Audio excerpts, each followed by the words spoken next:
Good day. My name is Kimera Pillay and my presentation is on IAS 16 and how COVID-19 has impacted IAS 16. The definition of IAS 16 is that it's an international financial reporting standard that is adopted by the Accounting Standard Board in relation to property, plant and equipment.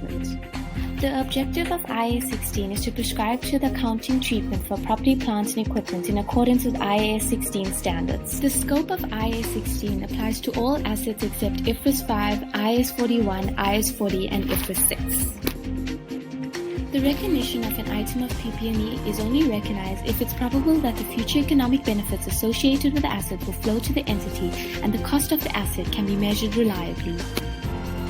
Measurement items of PP&E should be measured at cost, which includes the original price and any cost necessary to bring the asset to its present location and condition for its intended use, and the estimated cost of dismantling and removing the asset and restoring the asset.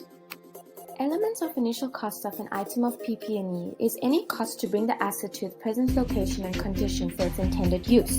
The cost of an item for PP&E is either the cash equivalent price or the fair value amount at the date of acquisition. The measurement under the cost model is that the carrying amount of the asset is measured at cost less accumulated depreciation and eventual impairment. Under the cost model, the impairment is always recognized as an expense. Measurement under the revaluation model, the asset is carried at its revalued amount, being its fair value at the date of revaluation, less subsequent depreciation and impairment, provided that fair value can be determined reliably. IAS 16 permits two accounting models for measurement of the asset, namely the cost model and the revaluation model. IAS 16 requires that each class of PP&E be disclosed in the financial statements. Derecognition is when an item of PP&E are derecognized on disposal when no future economic benefit is expected from its use. An entity should recognize any loss or gain on the disposal in its income statement. The gain or loss on disposal is the difference between the proceeds received in exchange for the asset disposed and the carrying amount at the time of disposal.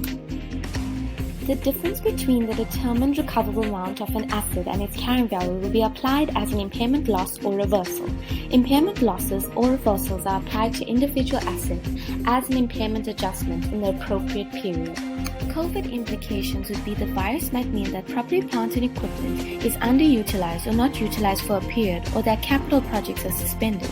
IAS 16 property, plant and equipment requires that depreciation continues to be charged in the income statement while an asset is temporarily idled.